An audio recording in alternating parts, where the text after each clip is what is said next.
Welcome back to the Public Pool Podcast. I'm Michaela Pascal, and this is my gorgeous husband, Jack O'Shea. Yes, I am. It's 2025, baby. I know. I feel like we actually haven't podcasted in forever because we podcasted early because we were out of town for a week. Yeah. More than a week. I know. It's good to get back on the sticks. It's good to be back in the stew, guys. I'm really excited though because I get to kind of adjust my just all my sayings. Like I think for the rest of the year, I'm probably for a long time, probably for like 30, 40 years, I'm going to keep on saying, this is why Trump won. Like I'll always just keep saying that. Yeah. Whenever anything happens, well, that's why Trump won. Just blame everything. But now I have to totally adjust my snarkiness and be like, guys, it's 2025 for crying out loud. We're still doing this type of stuff. We're still doing this. I like to throw that out. I like to every now and then just sort of say the year. Yeah. As a comeback to something. Yeah. You know, even when it doesn't make any sense. Okay. It's like, really? You're still talking like that in 2025? Really? It's 2025. It's 2025? 2025 is a great year. Like 2020, God willing, it's a good year. Mm-hmm. But like how 2020 is like a great, just rolls off the tongue. Yeah, you loved 2020, didn't you? I loved You loved it. Starting with Kobe. The second Kobe, because we were together the morning Kobe died. Do you remember that? We weren't actually together. Yeah. You had just left my I just house. left your house. And I went to the gym and then I saw Kobe Bryant had died. And then you said to me, this is my year. How great is this? How great is this? And then the rest of the year, you just smile on your face. Yeah. You're pumped about it. Yeah. And then COVID hit and I was like, yes. More. Yes. Yes. Yeah. This is what I want. Yeah. Yeah. That was a lot of me. So and maybe we're hoping for that 2025. Yeah. The same energy. It's funny because it's like I have like a... this is absolutely killing my OCD just to say sarcasm stuff like that. Why? Just because I'm like, I want to be like, knock on wood. I'm just kidding. Oh, yeah. You're right. My OCD is so it comes from my mom because my mom will be like, I hate my hair. And she'll be like, God, I'm thankful for my hair. Don't give me cancer. And I'm like, how did you jump from point A to B? It certainly comes from your mom, by It the way. absolutely comes from my mom. I've seen the two of you together. It's the two of the same person with the same... Yesterday I got a massage because I pulled my neck muscle. Literally, I think I pulled it at church for Christmas. I think you did too. It was so warm. And it was, it was in the evening and the days are shorter in the winter and we were on the East Coast. And I started falling asleep and I kind of did the thing where I tried to shake my head up. I think I literally almost broke my neck. I think you caught yourself falling asleep and kind of jolted back up. Exactly. Yeah. And so then I was getting a massage yesterday. And usually I don't like to talk during really anything with strangers, especially not haircuts. But I used to go to a barber who only spoke Spanish for that very reason. It was my favorite barber ever. He worked out of a laundromat. I think his son owned the laundromat. There's no way he's listening to this podcast. So shout out Rodrigo. What are the odds that they translate this? That comes across Rodrigo's desk. Rodrigo in Culver City, baby. But I said, do you have carpal tunnel or any hand stuff?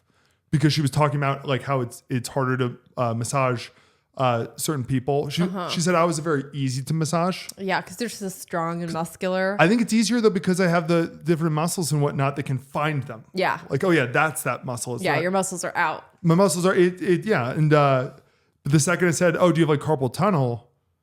She said, oh, why would you say that? Yeah. She's OCD too. She was like, you just jinxed me. Yeah, don't jinx me. I'm so I've jinxed myself so many times in my life that I think it just set me on a path when I was a child. I think the two biggest instances for me were the first time I got stung by a bee. I said that day, I've never been stung by a bee. And then I stepped on a bee and got stung on my foot. And then the second time was I had said I had never broken a bone. And then I broke my wrist that day. So yeah, I mean, so I'm very honestly, that's for a hero or villain origin story, for an OCD origin story, that makes sense. Yeah. And a very annoying, so quirky thing I did probably from middle school through high school is I had a little piece of wood that I kept in my my backpack. I had a little face on it I drew. It was called Woody. And I just was so I could always knock on wood. And while it was hee hee ha ha for everyone else in my head, I was I want to be able to knock on my wood. Do you know where Woody is right now? I don't actually. I did lose Woody in the scuffle. Although I'm sure my mom will come across him at some point. Well, you also went to school during the peak of because you're a few years younger than me. You went to school during the peak of the quirkiness epidemic. Yeah. The second they started putting Sesame Street characters on beanies. No, the second like mustaches were like a pattern. Which People were getting like that.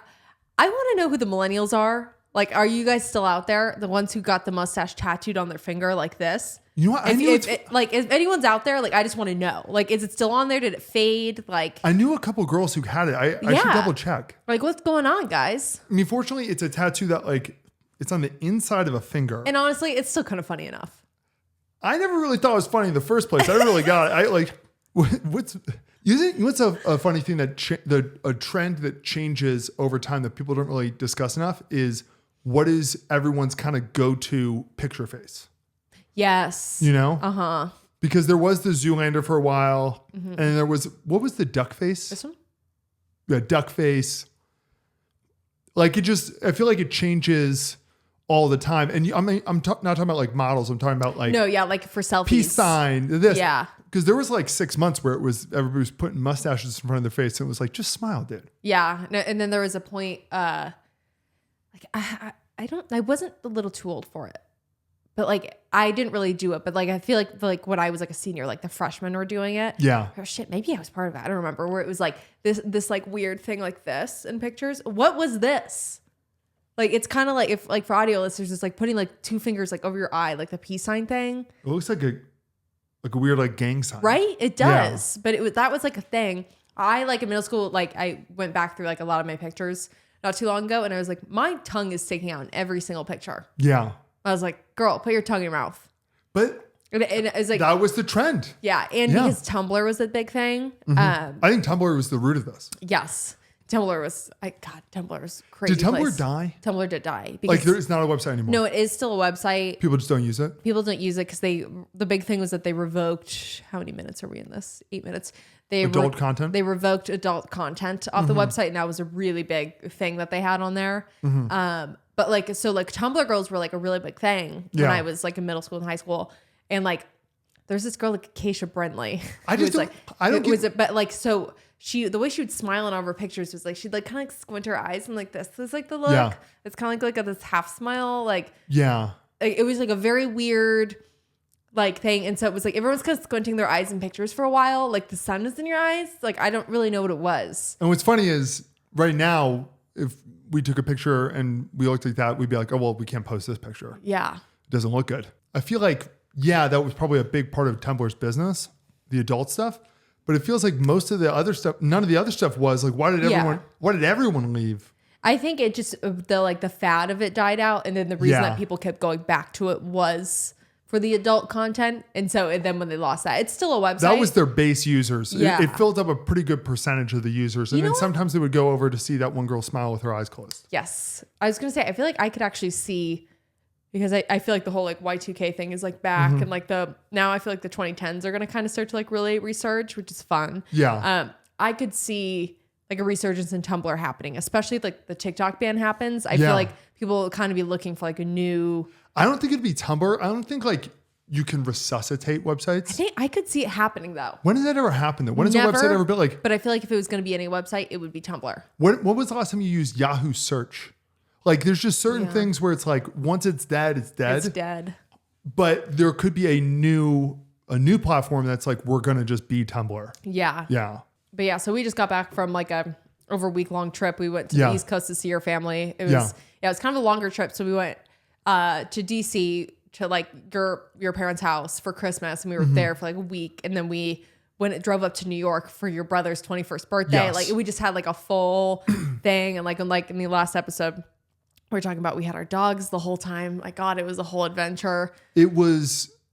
We're gonna get into we'll get into the whole thing, but because dogs were great in DC. We'll get into it later. We'll get into it later. I got stuff to say. But yeah, so I don't know. Yeah, we did a good little Christmas with your family. I'm like, what do we even like start with? Like, I think let's just cut to the chase. We were on SportsCenter, which was crazy. So, which is honestly kind of crazy to me. We hadn't been on it sooner. I felt like we were on their radar for a while, which it kind of seems like we were. Yeah. But so like the day after Christmas, I like woke up to this email from SportsCenter that was like, hey, like we'd love to have you guys on. Like, could you guys they're like, oh, like on Monday, can you do either like the live show or pre-taping? And that was the day that we were like flying out of New York. Yeah. But I was like, shit, we have to do it. Like, even if we like push our flights back, like obviously we have to. Obviously, we're gonna go on Sports Center. We have to be on Sports Center. That's like the craziest thing. It's very surreal for me just because like, so when I was growing up, it wasn't really a rule in my house, but it was just sort of like, we were basically just allowed to watch sports. And so every morning we would watch the full hour of Sports Center before school. And then we would watch like in the afternoons, I feel like it was more ESPN News was the program. It was kind of before they had like all the different talk shows they have now. And even Sports Center is kind of a talk show now. Before it was literally just like, no, this game happened, then this game happened, and this game happened, and then here's the top plays of the day. And it's kind of, but so Sports Center, just the like, it's very surreal. It's still very surreal. I'm almost like trying not to think about it a ton. Yeah.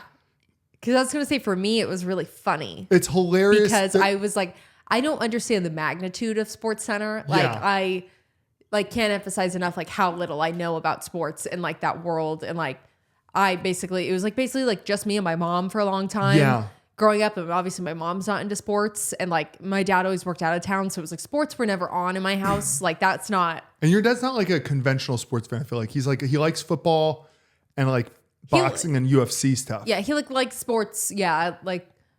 But like he's not like oh my god, I have to watch this game. Or like he doesn't revolve his life around it the way like people like you do. Like me. But yeah, no, so in Sports Center, like I think the craziest part of it too is like it's just such an iconic show. Because there was a time where ESPN, I'm not going to get into the whole history of it, but basically Sports Center is their flagship show, and it's the first real sports hour. It's like the first sports TV news show. Because all the other news shows would be like, and in recent news, this team won the World Series. Yeah. Next up, a car crash. Like, yeah. It's their flagship show. It's like Snow White, kind of, where it's like the first animated movie. It's like, it's just so iconic. It is so funny though, because the second, I'm really good now at being like, I don't let myself get nervous until right before the thing. Yeah. I don't know if we talked about it. I think that's the second closest I've ever come to fainting. Really? No, we didn't talk about this. When they said, all right, guys, 3, 2, 1. And then they played our clip. Uh-huh. I knew the length of the clip. Yeah. And I started seeing spots a little bit. Really? I got really nervous. See, like I didn't. And I think what helped was we pre-taped. We didn't do it live because we literally were like getting on a plane in an hour. Like it was like we were cutting it so close to the whole thing. But like we borrowed your brother's apartment. Yeah. We like gave your parents our dog. So we're like, we can hop on the Zoom call with Sports Center. Yeah. I was nervous when we were talking to the producers just because I was like, oh, we're going on TV. Yeah. Like, okay, like game time or whatever. But like, I don't know, like it wasn't like super out of like my wheelhouse of like things I'd done before. So I was nervous, but like, I wasn't like, oh my God. But for you, this was like, it was just, this is the biggest deal for you. This is like a dream that like you wouldn't think of. It was the exact same thing I've done so many times with different interviewers and things, but it was just all of a sudden it hit me. It's like, yeah, oh, it's that show.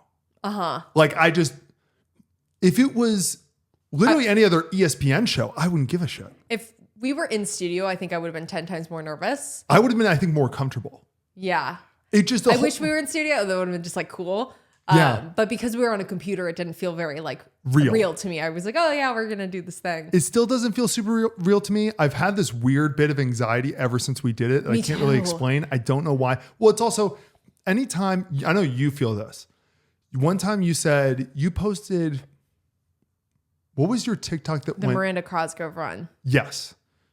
Anytime any of her stuff goes really viral, which, and to be fair, it's like, there's not like Sports Center is not getting the same amount of views as it did when I was a kid, just because now there's more stations and there's more different types of media and stuff. So it is like a kind of a, not that exact level of like millions of people viewers every just morning. Watch TV all day anymore. Yeah. No. It's very different. But still we were on it. Anytime one of our things goes like really, really viral, I always am like, maybe I shouldn't have done it. No, I like when I posted if you guys know my Miranda Cosgrove TikTok, where I just talked about how she blocked me and like that went viral. it's like a really weird, like vulnerable feeling. It's very vulnerable. Because it's like when we post our sketches, we're so used to that. We know the people who have seen our sketches typically have seen us before. Yeah. It's not really like a new audience. So it's like our videos can get, it's like even like the plumber ones, like sometimes they get like 30 million views. Like some of our regular videos just get like 1 to 5 million views, like which whatever. is an unfathomable number. Absolutely unfathomable. That I don't think anybody, like I certainly can't comprehend it. No, it's crazy. Every time we're in like a stadium, like, oh, this seats like 30,000 people. And I'm like, this is 30,000 people. I'll just do the math of like, okay, so that's how many people viewed our last, how many of this stadium watched our last video. Yes. Like it's crazy. It's very crazy. But like for stuff like that, it's happened enough with a specific type of video we do, like the sketches, where to me, I'm like, they're scripted. Yeah. We've reworked them 100 times. Like we've done 100 passes over the edit. Like we've seen this video so much that by the time we post it, we don't think it's funny because we're bored of it. I'm so bored of it. I'm like, I'm every time before we post it, I have to double check with you. Like, this is funny. This is funny.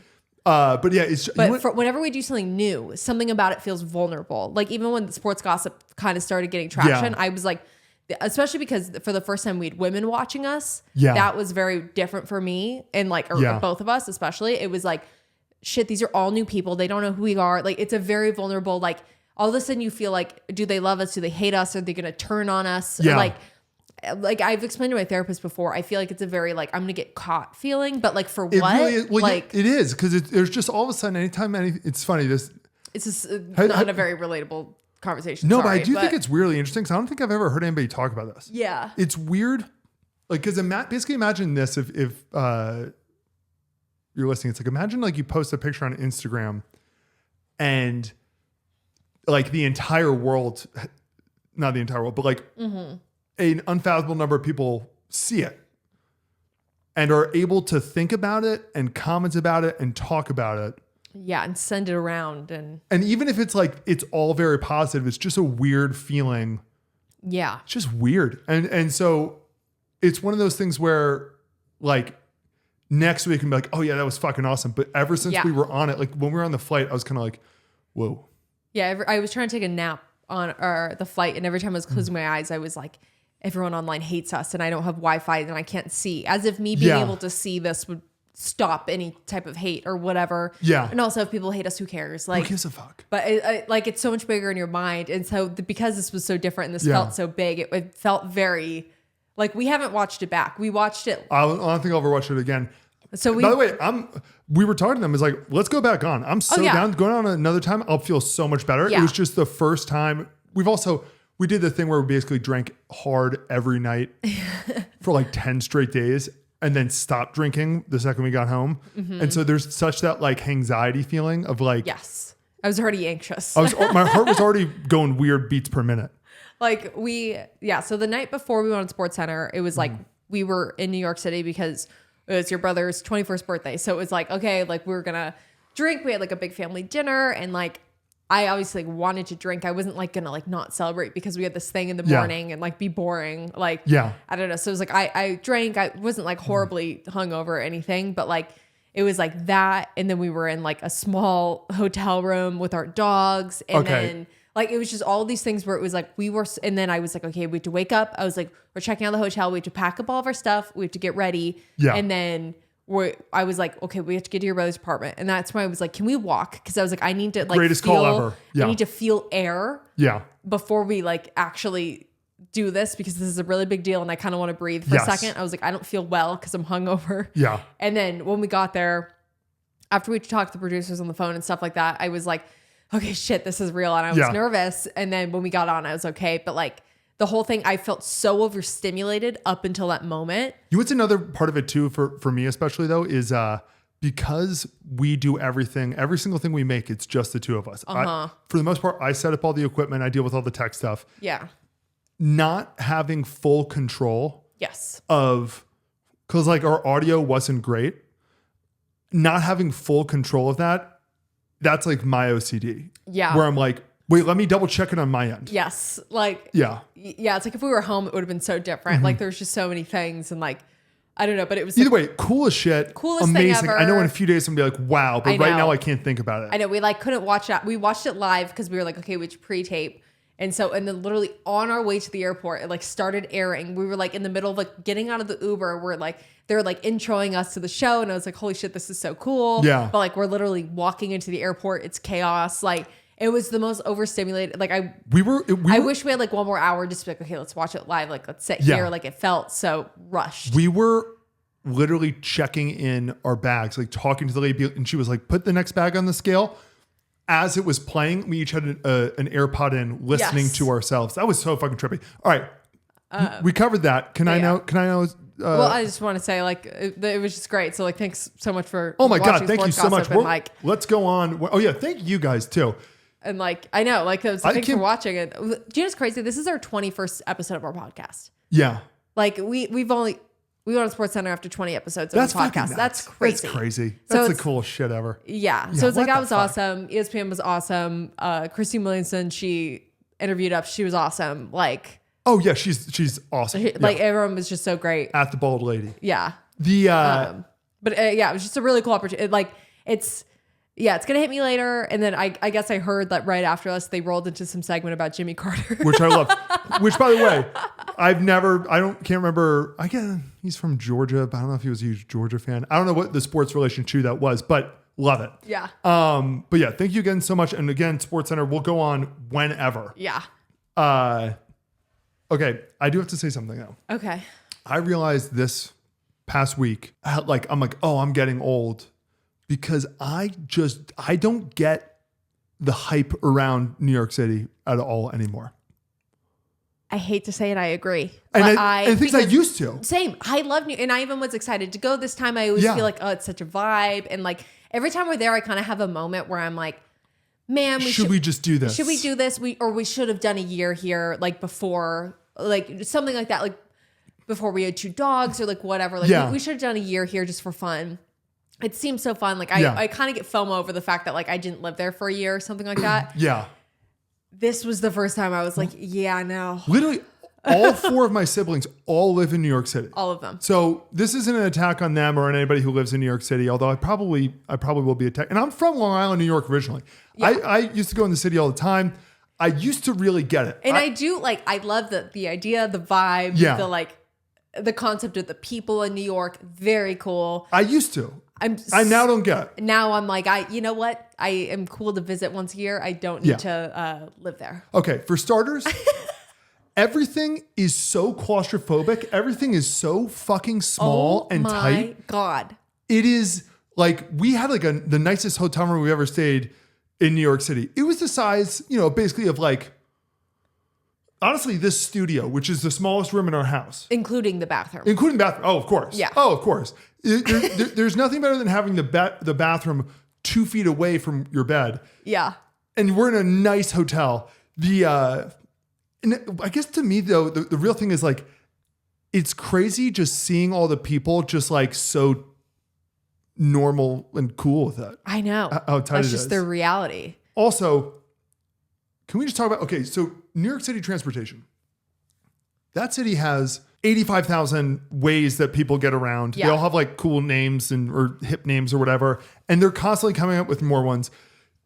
The amount of people I get it, but like jaywalking it just happens. Yeah. How are there not more people hit by cars every single day? I could not imagine trying to drive in New York City. I saw so many parents with their kids in strollers just jaywalking and like a car pass by like 2 seconds later. And that's the thing is like, I think one of the big reasons I couldn't live there is because I love having my car time. I want to have my car. My car is basically my purse. It's my moving purse. Yeah. I keep half of my shit in my car. And that's why I feel like what makes New York City even more claustrophobic is that everyone's holding 10 million things. Oh my God. Because they can't leave it in their car. The most common. You have to wear your jacket. You have to bring your bag. You have to, and it's like, normally I'd be like, oh, it's, maybe it might be chilly. I'm going to bring my sweater. Yeah. Oh, it's not. I'm going to leave it in my car. I don't need to bring this bag in. I'm going to leave it in my car. For some reason, the people who live in the most claustrophobic city in the country love wearing lots and lots of layers. Mm-hmm. I can never understand. The most common sight you'll see in New York City is let's say 55-year-old woman with, slightly graying dark hair, big glasses, a a scarf, a jacket, and then a huge puffy long jacket over her, carrying like 5 bags at the same time, coming out of a store, looking like she's having the worst day of her fucking life. And if you said to her like, hey, why don't you move somewhere else? She'd be like, oh, I can never leave the city. It's like, maybe you should try. Yeah. Because you don't look happy at all, ma'am. And you know what? So it's like, number one thing is I'm a big baby in the cold. I'm such a big baby in the cold. You know that, like anything below 70, I'm like, I can't do it. I need so many layers. It was so claustrophobic there that even when it was cold, I was like, I'm actually hot. And that never happens to me. Yeah. You know that. Like, I know. We are fighting over the temperature in this house constantly. Absolutely. And like, the whole time I was like, I have to take off layers because I'm so overstanding that. How is everyone wearing all of these fucking layers? I genuinely don't know. But they absolutely love it. The puffy jacket must be really back. Especially women, they wear these huge jackets. And you know what? The puffy ones aren't even that warm. No. Or like one of those fuzzy ones. Those will keep you warm. They're just like volume expanders. It's volume. And this is a city that's running low on volume. But yeah, so transportation's crazy. There's just cars, there's cabs, everybody's beeping all the time. There's the bus, people are jaywalking. There's the subway where apparently every other day someone's just being murdered. Yeah, what the fuck? It happened again. The city bikes. Well, I was going to say. That seemed dangerous as hell, by the way. This was the funniest thing. In this city, where there's already walking is anxiety inducing, and everybody's like, no, I want to get used to it. It's just the way it is. I actually, I'm going to get to that in a second. The getting used to it's not a good thing. The amount of cynicism and jaded and numbness that I've seen of everybody who lives in New York City, I don't think it's healthy for society. But some asshole got the bright idea and said, hey, with all this chaos, you would be great. Let's add like a million fucking bikes to the equation. Yeah, that are motorized. They'll clobber you. Let's just let anybody who wants to pay $1 for a bike, just have a bike and just have at it, buddy. Yeah. That's insane. And they have to be on the roads where the roads are already so small. Oh, they're the smallest. Everything's small. Otherwise, they couldn't fit everything. Yeah. And more people just keep on coming. But yeah, I think the thing that freaks me out the most about New York, and again, it's nothing that like, none of it's like scary to me or anything or like too much for me. It's just more of the like, I walk around and nobody looks happy. Yeah. Everybody looks like they're having the worst day of their life or they're just going through the motions. And then you'll see all the things where it's like greatest city on earth. And that's where I'm kind of like, that's the real part of it that I just did not understand. Yeah. And you know what? Say what you want about LA, which I have a whole other rant about how people are always like, people from LA suck. No, you've never met someone from LA. You meet all the people who moved to LA. Oh, the transplants to LA. Yes. That's like my biggest pet peeve. I'm like, you don't know people from LA. Yeah. At least with the whole like fakeness of LA, everyone's so worried about how they're being perceived that, you know what? People are going to smile. Everyone's going to give a fake like, oh, hey, thank you so much, babe. Like, whatever. You're going to get kind of like some more smiles. There's a little bit, because even if it's fake as hell, at least it's like, there's a little bit more brightness. You know what's so funny though? I actually completely disagree with you there. It's both equal to me. I just common courtesy of I know you're maybe so pissed off just you saying thank you. It's like, you know what? I'll take it. Oh, that's way worse to me than saying nothing. A sarcastic, a passive aggressive, a forced smile. To me, I'm like, now I'm really uncomfortable because I feel like you're selling me something. I take it. But you're from LA. But I'm like, it's effort. You're from LA though, so it's like it's what you're more used to. I'm also, again, listen to me. I'm like a 75-year-old man the way I talk and the way I think. You have to deal with it, and I'm so sorry. People will just like, they'll wait in line with 100 other people hoping that they get the chance to have the opportunity to be able to rent this $8,000 a month fucking apartment that's, you know, like the size of a mid-sized sedan, and it's above a halal restaurant, and they're like, yeah, there's a lot of culture here. And it's like, yeah, well, it smells fucking awful. Not the halal food smell. You know, halal food doesn't smell great. Like, a lot of food doesn't smell great. No, a lot of food. So there's like 4 foods that smell good. No, yeah, it's like the overbearing, living above any restaurant, just like the smell, like you can, especially foods that are hot, they're steamed, like you smell it, and eventually that smell gets like stale. It gets stuck to you. And by the way, this building that they're so lucky to be living in, this apartment, it was built in 1941. The amount of people who were shot and murdered there, and again, that's just part of the culture. They live next to some, you know, weird hermit lady who never goes outside and has a billion cats. And the only reason she's in there because she inherited She like inherited rent control from her Dutch grandparents who died 50 years ago, and the city hasn't adjusted anything. So she just gets to pay $4 a month and collect plastic bags and whatnot. And she's just like, and then you ask her, maybe you should have lived somewhere else. You don't seem very happy. She's like, oh no, I can't. I love this city. Broadway's right down the street. When was the last time you saw a fucking show? I know. Nobody sees the shows. Nobody does any of this stuff. It's just a bunch of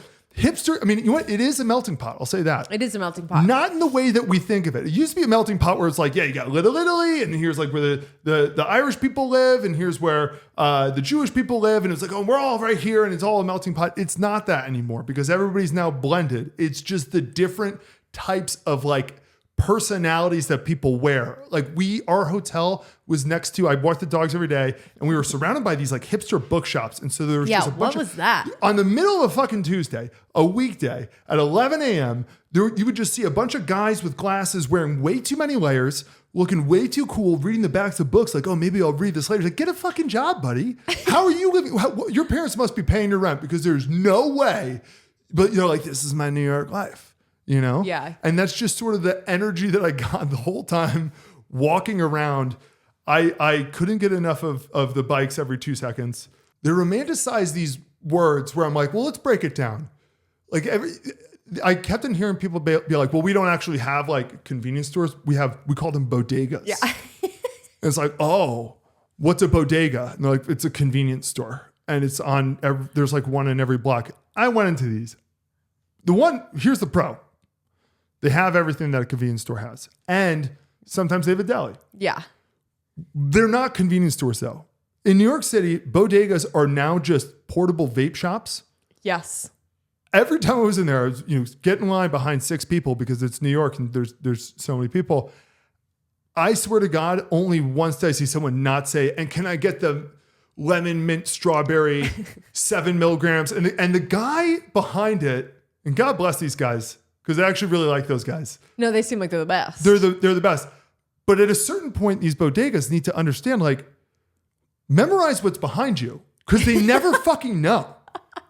The amount of times he turns, he grabs something completely different and says, this, where it's like he's blindfolded and this is a game show. And it's like, dude, I know which one it is. You do this all day. I'm the only person who's buying water bottles here. And it's the most bananas thing ever. So a bodega, they'll say, or they're like, oh yeah, it's a walk up. Like they'll say a walk up like, wow, I'm living in a novel. Yeah. And it's like first of all, the walk up steps, there's nails coming out of those floorboards. They're hollow and the wood is 800 years old. If you don't know what a walk up is, it means it's a building without a fucking elevator. It means it's a building that was built before any of the building codes. It means that when you move into your mid-sized sedan, $8,000 a month apartment next to the hermit old lady who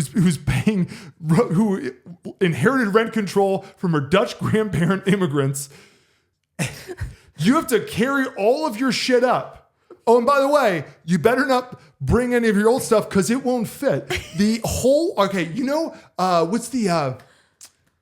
What's the term for when they were like, it's inflation, but size of things? Shrinkflation. Oh, yeah. Remember when all of a sudden you went to the grocery store, it's like, oh, I'm going to get a bag of Doritos. And you're like, this bag of Doritos seems a little bit smaller. And then you look it up and it's like, it's 5% smaller. That's how they're making more money. They're like, we'll give everybody one less chip. Yeah. It doesn't sound like a lot, but it's actually going to save us a lot of money in the grand scheme of things. Uh-huh. That's the new New York City. Yeah. I swear to God, our bed, I think we had a king bed. It wasn't a king bed. It wasn't a queen bed. No, it wasn't. But it was in between. And I was like, I didn't have a measuring tape to fucking prove it. Everything in New York City is like 10% smaller than it is anywhere else. And we're all just like acting like it's not, you know? Like I will say, I felt 10% larger in New York City. I felt massive.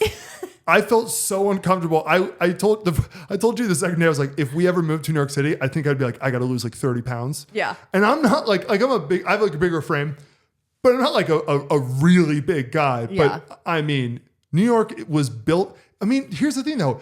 Like I said, Irish, Italian, Jewish immigrants, Chinese immigrants. Do you know the average height of all of those people? Like 5'2". Yeah.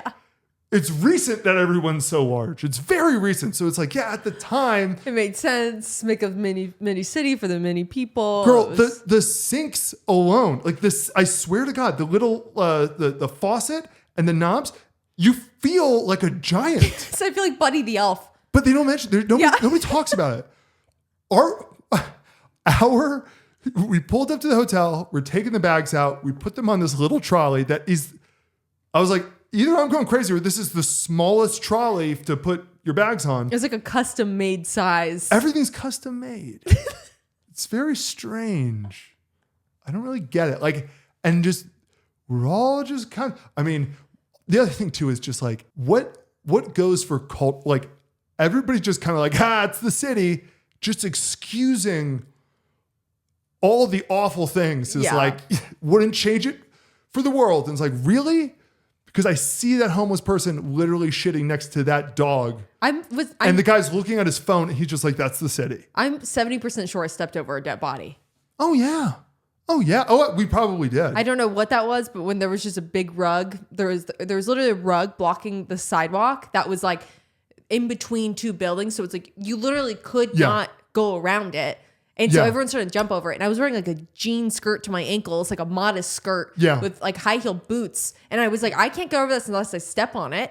And I stepped on it. I grabbed your hand. Yeah, I literally was like, I kind of like did like a quick jump to like put like the least amount of weight possible on this. Cause I was like, I feel like there's a body in this rug that's rolled up right now. It looked very suspicious. It did. And I felt like there was like a couple kind of standing looking at it being like, there might be a body in there. Isn't it so funny though? It's like, obviously it's like, we're not from New York or whatever. And so just back to the jaywalking thing, I kept on thinking too, like, the amount of times I would just see, we'd be walking with people and we would stop because traffic is going by and then they would just kind of cross the street. Yeah. There was part of me was always like, am I being like a pussy or something I like know. that? But then the second I try to follow them, it's like, I would have been hit by that car. Yeah. And so. I'm just going to follow the rules because I'm not ready to take those risks. Also, quick thing too, this is for all you fucks who are like, you just don't get it. Stop calling it the city that never sleeps. Yeah. New York fucking sleeps. New York fucking sleeps at 10 p.m. What was that? Everything's closed at 10 p.m. Everything. I wanted a bottle of wine for a hotel room. And we're like, oh, let's go out. City never sleeps. I should be able to walk in anywhere. Everything's shut down at 10. What was that? Every single thing is shut down. The only thing that isn't shut down are the bodegas because apparently everyone in New York needs their portable vape. Buy a permanent vape. Just buy one. Just buy one and then refill it. Just invest. It's more affordable. And it just makes so much more sense. And that way these bodega guys who have no idea what's behind them. Sweetie, obviously, so whenever I like to run errands, like stuff like that. Like you always say, you have to always tell people like, no, he's not just being like helpful. Give him something to do. He needs a task. Like let me do the dishes if we're over at somebody else's house. I can't just be sitting still the whole time watching people do stuff. So when it's like, oh, we wanted a snack or something, I would just run down and go to it. I swear to God, like, everybody ordered these things and they never knew which one. Yeah. And it just, I was laughing to myself until I was like, this isn't funny. Dude, memorize your products. Yeah. But yeah, no, that's definitely the city that sleeps because shit got quiet at 10 p.m. I kept looking out the window and all of a sudden there was no more pedestrians. And I was like, what happened? We live in Vegas. This city does not sleep. This city's not sleep. I can go anywhere. Anywhere, anytime, nothing closes. Nothing. The only thing that closes is the dry cleaner. And it's like, you know what? You guys work hard. Yeah. You guys can sleep. Yeah. But I know my dry cleaning will be ready in the morning. Mm-hmm. God, I don't know. Yeah, that was the first time I felt very like, yeah, I'm not really romanticizing this city. I feel very, and maybe it's because it's winter. Like maybe if it was a different time of year and we didn't have the dogs, I would have felt like so much more like, okay. But like, man, like because we have two small dogs, just walking them around because it was like rainy. It's obviously December. And there's just these giant puddles. I was like, I have to lift my dogs over them because they're just gonna walk through the sludge, whatever this is. Every time they come back, I was like wiping their paws, like washing their little paws. I was like, you guys have the city on you. It's gross. We woke up in the morning. I was like, our whole place just smells awful. Yeah, because it smells like a dirty little dog. Because our dogs just did nothing but walk the sidewalk. Yeah, they just walked on they just walked the sidewalk. Meanwhile, while we're walking them, we're walking past the same, we'll call this one a 32-year-old guy this is another person I saw 50 times. like a 30 something guy, like quietly like 6'4", 6'5", rail thin, wearing earmuffs. Yes. Which I've here's my thing with earmuffs. It's very cartoon behavior. Right? I get it. I always think that's like, oh, that kind of looks nice. I bet it is really nice to wear earmuffs. But I just can't imagine ever purchasing them and not just being like, I'll just get a fucking beanie. Yeah, I feel too vulnerable with them too. I'm like, I couldn't just wear headphones out. No.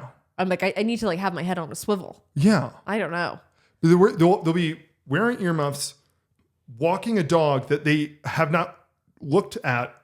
The dog might not even be attached to the leash anymore. They wouldn't know. They haven't looked at it in 14 blocks.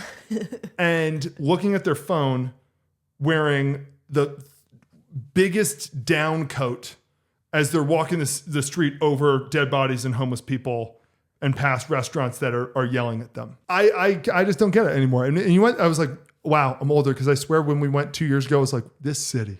Yeah, I feel like the last time we were there, we were like, how lovely and fun is this? We're having a great time. Like, it's, oh my God, everything's walkable. How great. Yeah.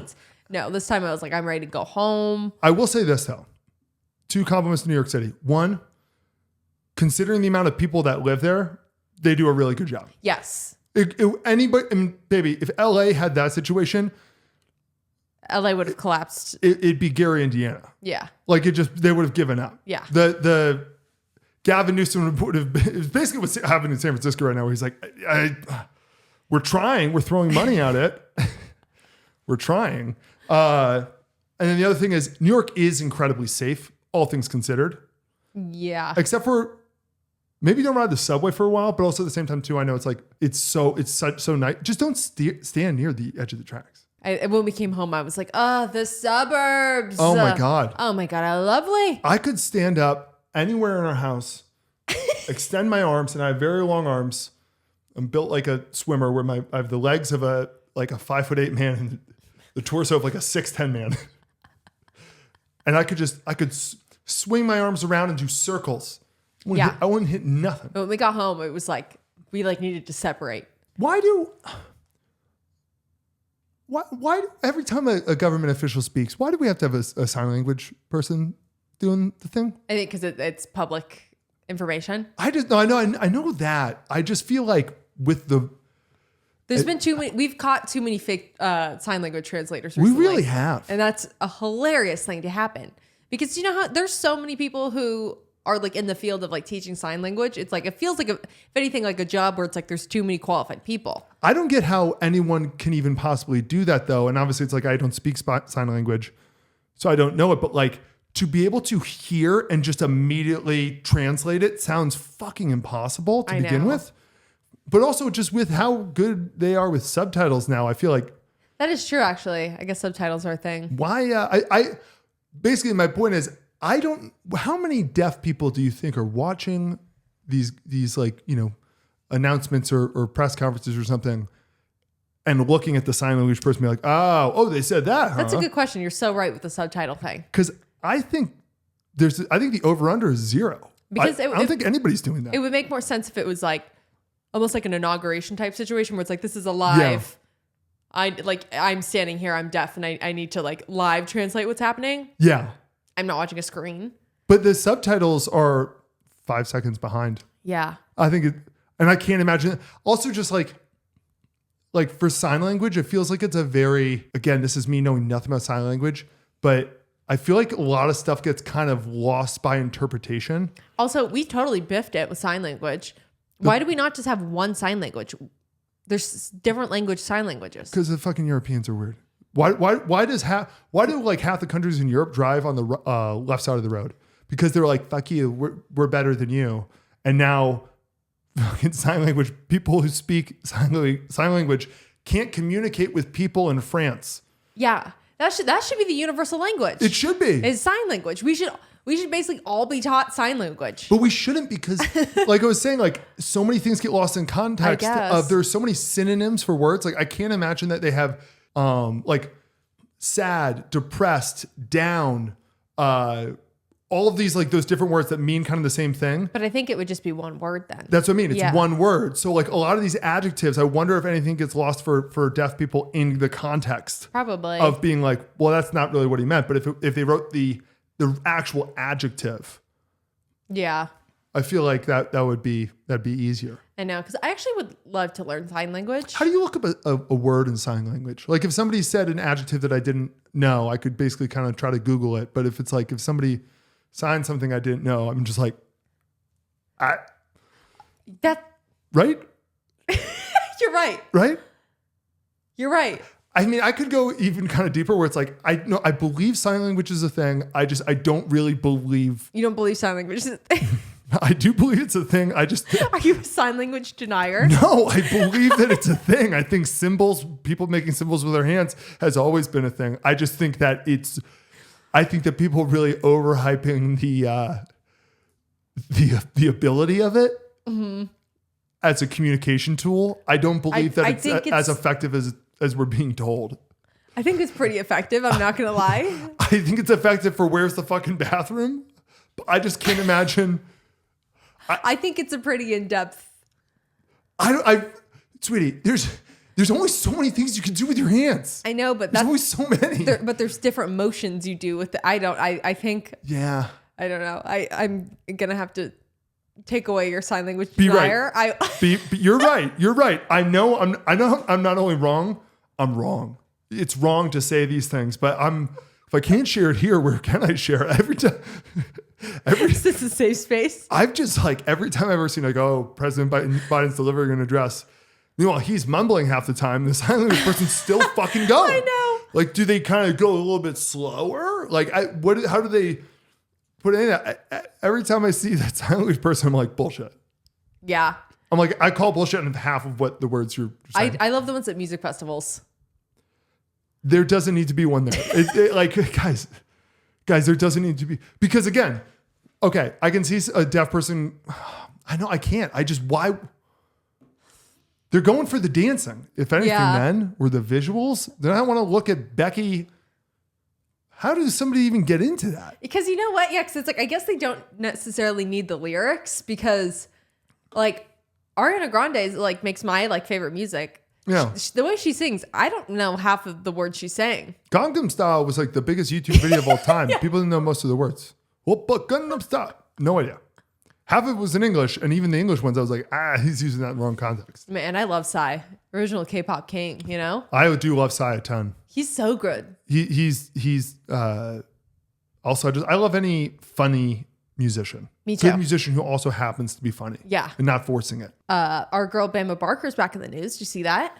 No, baby, of course I didn't. Well, Bama Barker down. She went to the hospital. For what? Nicotine withdrawals.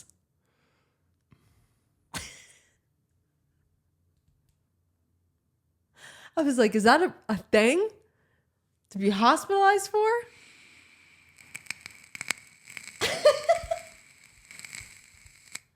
Audio listeners, that's Jack's vape. Sign language viewers, that's Jack's hands.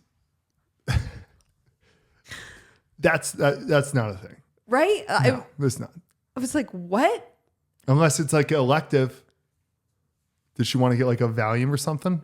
I don't know.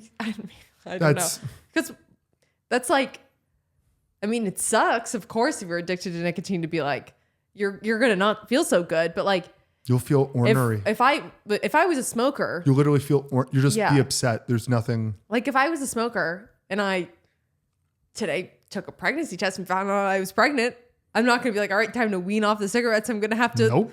Yeah. Cold turkey that. Yeah. And I think millions of people do that. Millions of people do that every year. So that's why I'm like, what was with that? It's not a real thing. Bama Barker, that's not a real thing. It's just not. If I'm correct, I believe alcohol. Yeah. Barbiturates. Like those things make sense, of course. Those things can kill you if you withdraw from them cold turkey. Yes. Nicotine, I think, is the safest. I think nicotine is the safest drug, period. Besides for long-term effects. It doesn't really impair your mind. Although you've never smoked a cigarette, right? Nope, I've never smoked a cigarette. So honestly, and at this point, there's been so much pressure on it. Like, yeah, where I'm like, shit, where's my first one? I like, because I kind of was like, oh, like we were talking about going to Italy for like our honeymoon. I was like, maybe I'll smoke one in Italy. Like that feels like a vibe.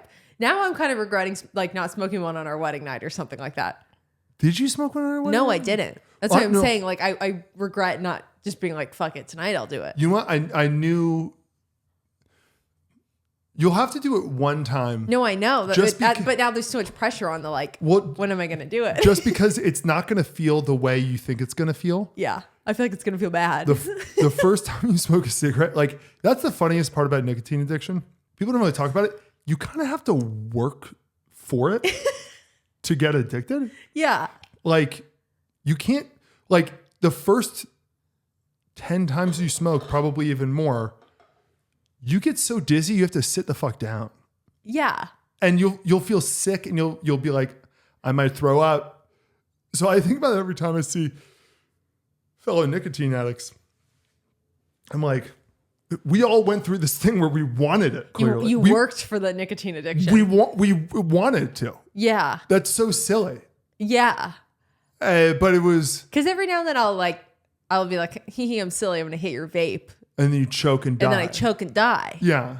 But that's not enough. Like a full cigarette. No, but I know. But I'm like, just that alone, it makes me immediately be like, well, I'm not that. I don't want to do that again. I basically do it to make you laugh every time. I just don't get nicotine withdrawal. So why don't you put a fucking patch on? Yeah. I'm calling hard bullshit on the story. Unless it's just rich people things of like, I'm trying to stop vaping. I have $1 gajillion through my dad and now my stepmom. And so, I'm kind of upset. I'm going to go to this hospital and be like, here's $50,000. Give me Valium. Or something. I think it's got to be what it is. It's got to, something weird, right? I'm willing to, That's why I was like, I wouldn't have to bring it up to you because I was like, what? That's just not a thing. Yeah. I posted today because we're filming on it's New Year's Day. Mm-hmm. I like just posted some sort of New Year's post and I put some of my resolutions on there. And one of them I put like get a cute tattoo. Like I want a cute tattoo. Where would you want the tattoo? I want it somewhere like I originally had it written down as like sexy tattoo, but then I was like I didn't want comments about that, so I changed the word to cute. That's a good call. But I don't know. I put that on my resolutions last year and I just didn't get around to it because I don't know what I want is the problem. Let's workshop this though. Yeah, but I'm like, I kind of want like one of those like cute little like hip or like little like top of the butt tattoos. I like think that. Those are super cute. I like that. And like so, top of the butt, like the like kind of like before the back starts, kind of. Yeah.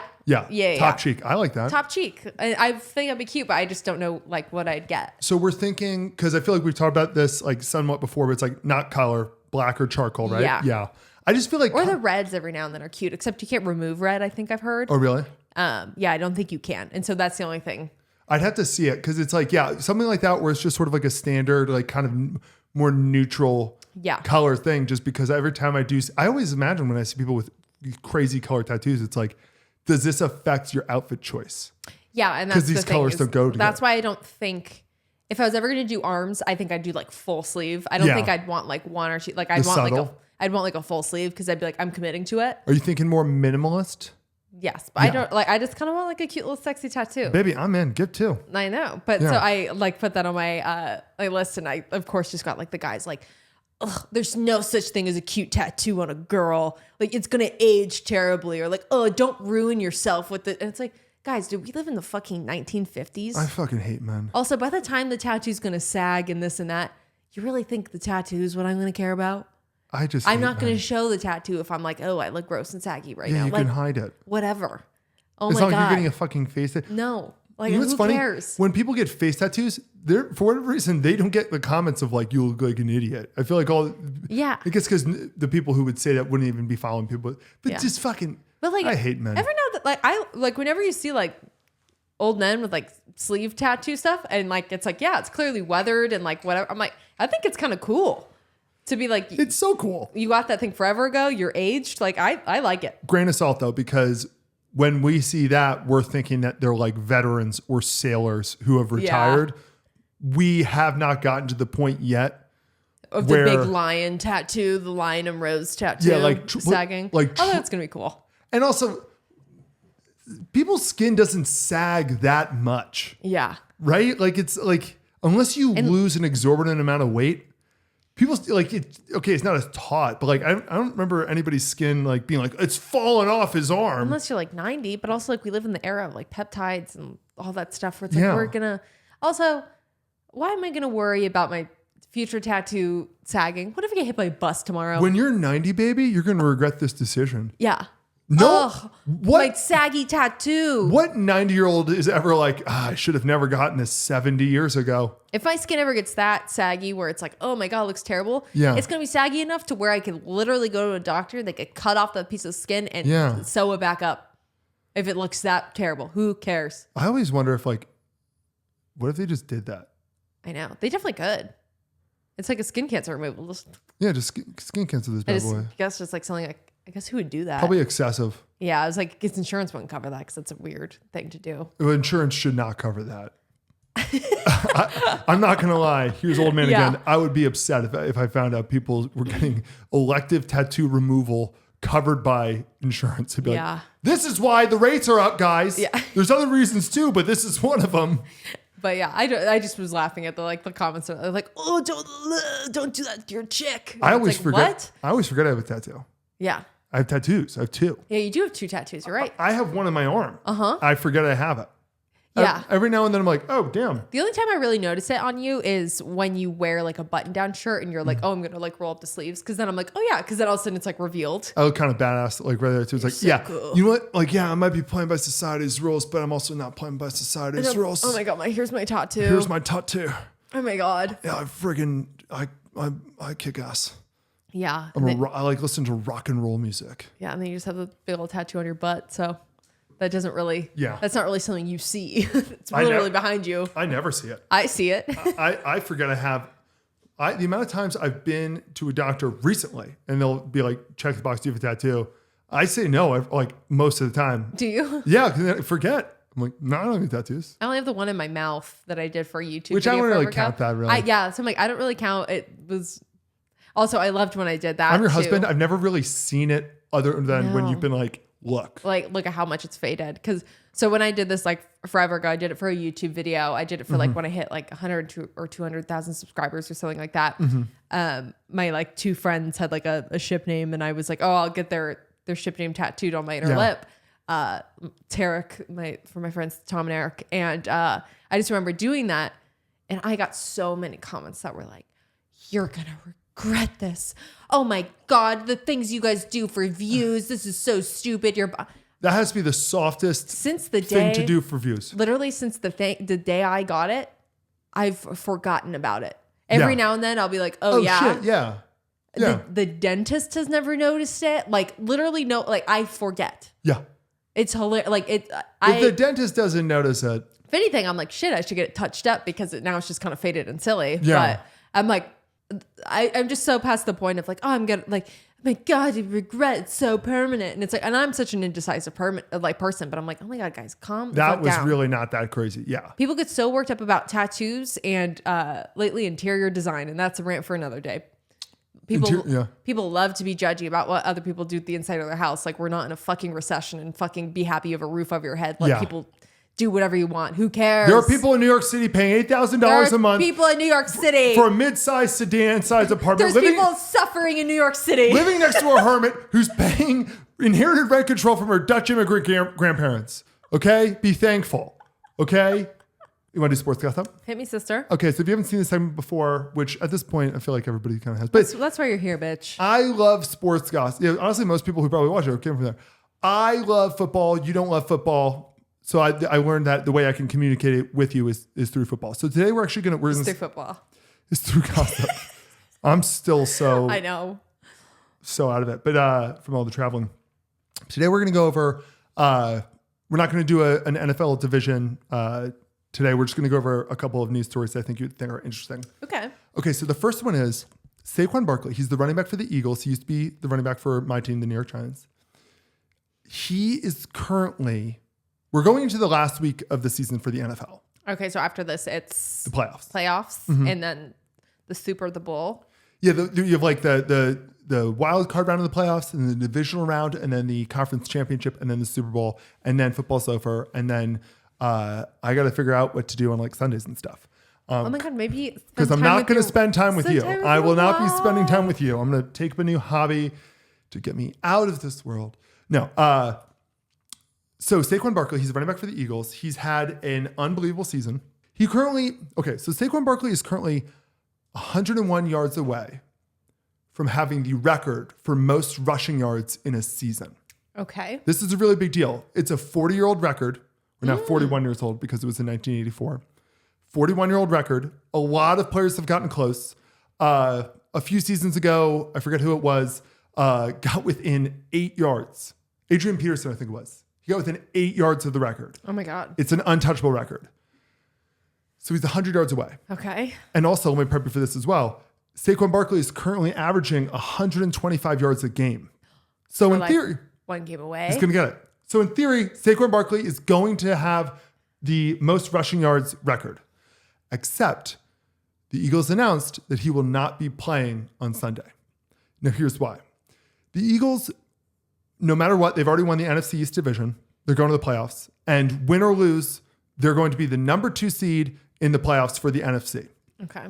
So the game literally does not matter to the Philadelphia Eagles. Okay. The only thing it matters to are certain players, because a lot of the way the contracts work is like, okay, you get this salary and then you get an extra $500,000 if you do X, Y, or Z, or if you catch this many touchdown passes and stuff. So there's sort of like that aspect of it. But the game simply does not matter. And the whole question is, why would you play Saquon Barkley if he gets hurt? Like, that's not worth it for him. They're really screwed. We can't have a diva down. Can't have a diva down. It'd be really diva down. But at the same time, too, it's this whole debate where it's like a lot of the players in the Eagles and a lot of like fans and everything. You kind of just want him to go for it. You're like, what the fuck, dude? Like, it's like, just break the record. That's so exciting. Break the record. This is so exciting. It's not just for him. It's like running the ball it's not just the running back's record. The offensive line, they have to block for the running back. Mm-hmm. So like they kind of wear that with pride too, of like, oh yeah, we set the rushing record. Yeah. Like the whole team thing. Do you feel like, I always feel like for stuff like this, when there's a record that like the other team, I'd kind of be like, shit, I kind of want to let him do it. Like I don't really want to stop him from like breaking this record. So that happens all the time in sports, but not always in the way that you want. So like a few years ago, probably 8 years ago, Max Scherzer, who was a pitcher for the Washington Nationals, now he's a pitcher. I forget what team he's a free agent. He last signed, he was with the Mets and he was with the Rangers. I haven't been following baseball in a minute just because it's been the off season. Anyway, he was pitching. He was throwing a no-hitter. So he had one more out to go. If he threw this out, he would get a no-hitter, which is a really big deal in baseball. I don't think it was a perfect game. I think it was a no-hitter. And the last batter, or this turned out to be the second to last batter, the last possible out, a player leaned in so that he got hit by a pitch. Oh. You know what? It must have been a perfect game. It was perfect. You know what? I kind of remember this. And immediately, the whole sports world was like, fuck that guy. Fuck him so much. Like, dude, what the hell? Because that was a dick move. Mm-hmm. Like, it's one thing, like, don't purposefully strike out. Don't purposely let him run extra yards or whatever. But anyway, it's this weird kind of debate right now. And I was trying to think of what would be the circumstances where we would see this in other like elements of the non-sports world of like, hey, this person's about to do something historic, but they've opted to save themselves for something else where you're like, fuck man, do the historic thing. I know. You know? Yeah. I don't even know. Because I was just thinking for like musicians and stuff where it's like I remember Harry Styles, like he played the most nights in the Forum in a row. Like he sold it out the most nights in a row. So imagine if he was like about to set the record and everybody's like, cool, we'll buy the tickets. And he was like, the Grammys are in a week. I want my voice to be tip top shape. It's like, break the fucking record, dude. Break the record. Break the record. And that is, honestly, that's not even a good example because it's like, let's be real. Who the fuck cares about like, you played that many nights in Madison Square Garden. It's like, because a lot of people could do that. Like I'm sure the Rolling Stones could have done that. Jay-Z could probably have done that. Not now, but he probably could have done that. Beyonce could do that. Like it's just more of a, I'm going to put in all the effort thing. So it's just like, that's a weird element of like sports that happens every year.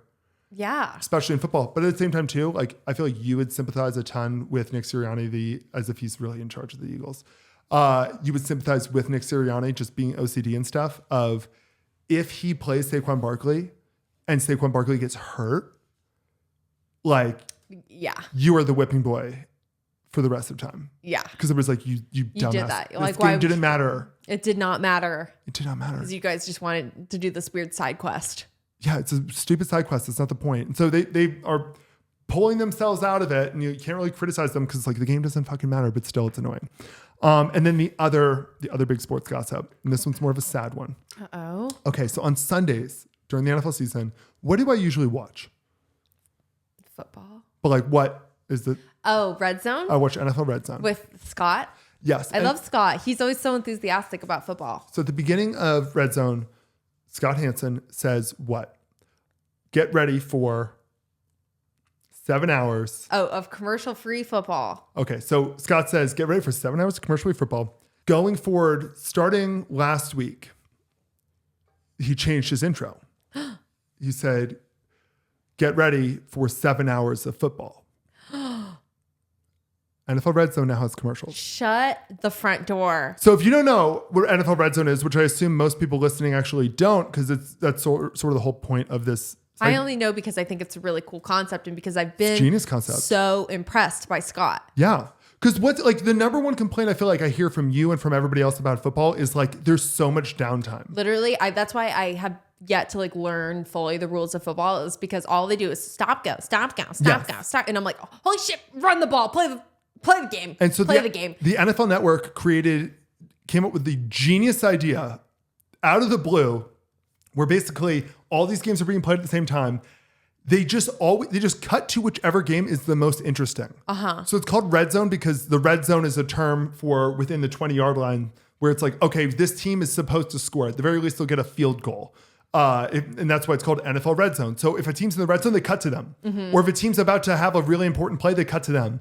You're never waiting when you're watching NFL Red Zone. That's why people love it so much. It's the best. If you're a football fan, it's like the best television product of all time.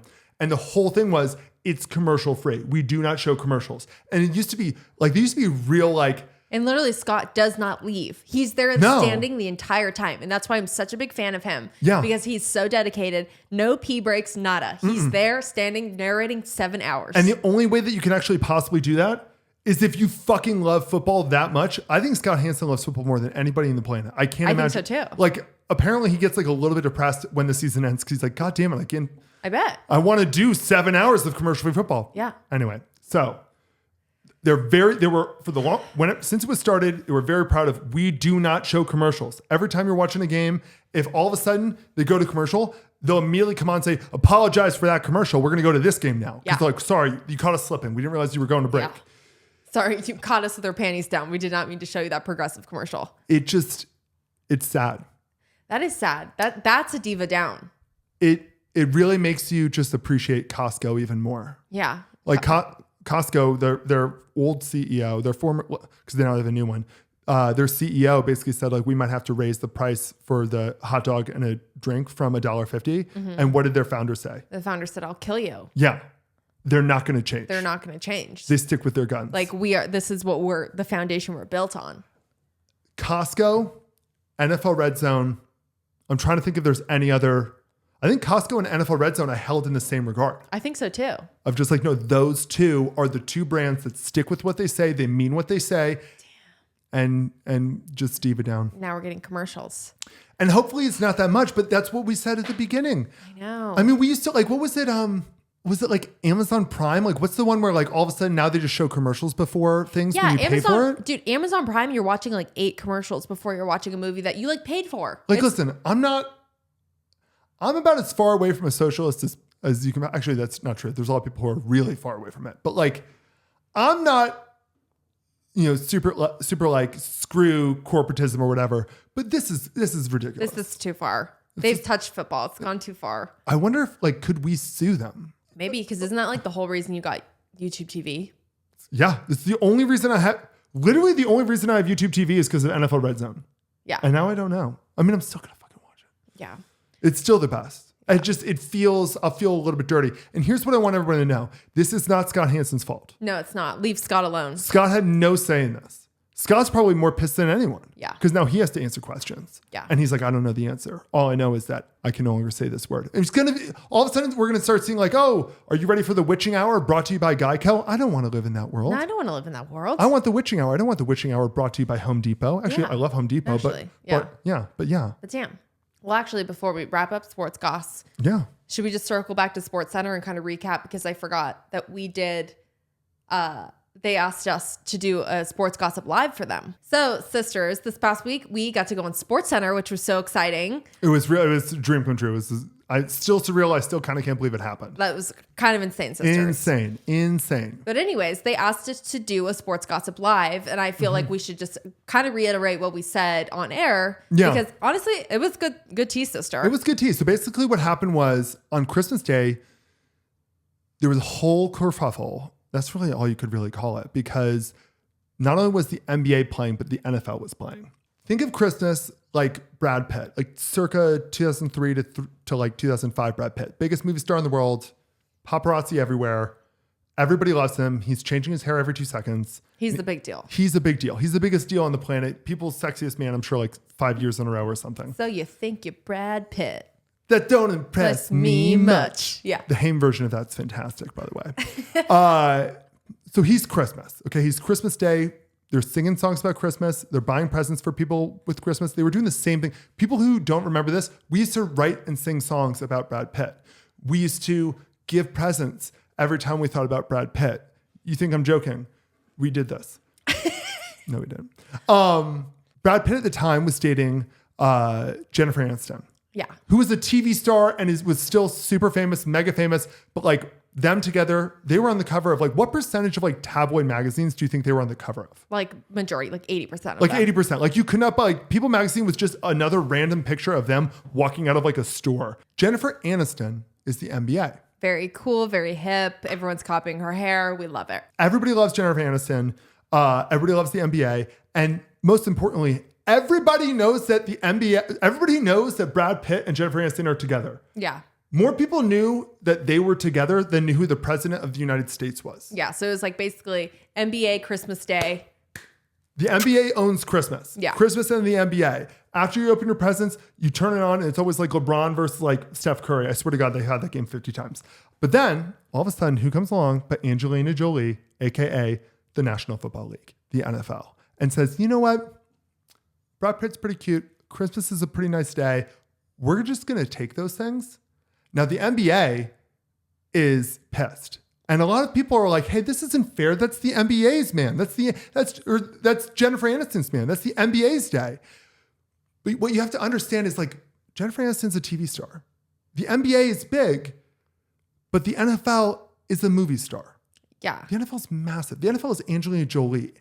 She's Laura Croft. She's Laura Croft, and the NFL, they get what they want. Yeah. They can kind of just be like, I'll take this. They're like Ariana Grande on the set of like a musical movie, you know? Just like off the top of my head. Yeah, just off the top of my head. Like Ariana Grande, when she sees somebody who's married or sees someone who's taken, it's just her kind of be like, I'll take that.